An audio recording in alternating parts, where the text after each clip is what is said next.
Oni Adom TV na ena Prince Osu asiedu akofa Amasaman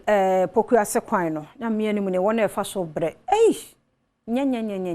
ti Prince anya bi no omo kasa na ya contractor no adwuma no se na ekọ Prince yentie Adom TV ena etwegu mu live ena ye de TV no ababepi mu ewo Amasaman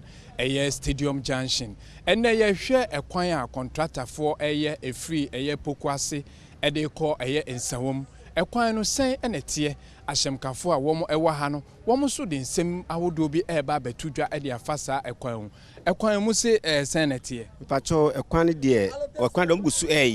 ba ye how kakrai won say efrifia ha konsa de enye kra ufa drop no charge the partner ontumi ntuaka because ekwan enye isu sasko ontumi ntuense enko eda edu anwumre so a woka se nya de na describe church me omu ye ekwan na dem na enye se omu dwe kwan no ma dwunu basa ntoro me lebu so wa sumtan do afọ no omu nyero ma jane saa maye wo nche ha yen se sra ban se omu contractor na ni kwan so maye ena du nwumre so du trotro station nipa gu ho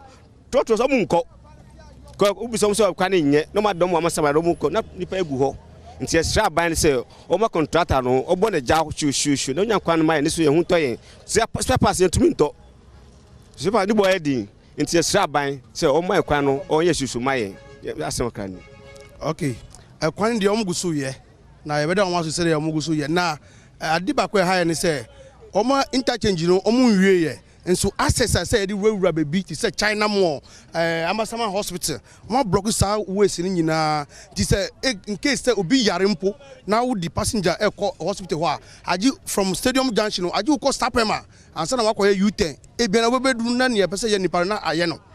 nti the kwan so baby ye access ye fa so no say at least omutumi ma omu level so man kakra because say ye pass no bon so the ding dollar no so mrika na etu nti the best strap ban say on fa the 90 fam na on to be na yesu ye hu ha yen kakra. Okay, me so kakra make cover on say because of road ninety o ko in Sauma trotro driver for no on melodu China more to no sapema to media because of quantity omu go straight to in sound before be doing sound no obe say scam more than 10 cedi 15 cedi and not doing sound because come ka say kwen enye o kwa ma ho ne protos o kwen so nti omu to me call direct because we no ye kwen no to say mi bra ka no obe call masama ahaya kwa this o ko fa sapema na obe ko twa media because of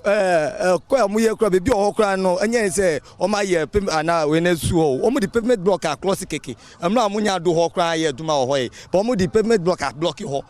instead but all if you on yesu ye to me fa hoko bebia Amasaman na media side ono ye to me yo me so me ha kakra ha me say kwan no say de enuanom nyina ka no omo ye na ya omo ye no so kire say ye hwe from Amasaman police station to China ma ye hwe the local accident asisi e moja hwegu kwan we so nya moja ketwa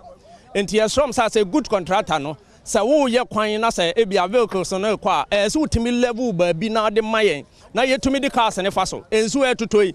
do you believe say omo kokotoku omo konsa no from here to kotoku untimi nante na anso eduru anyimra ya na ya asefem obi a wakwa dwuma ba na wabre na wo peka na wonya ya asefem enti yesre contractor ne say o ye dwuma pa ye boy ensem ma no na anso ba bi a ye befa ye nya asedi akọ ebia nsawam tukutuku ni ade no onhwe o mayen na on level kwan so mayen na bebo enyina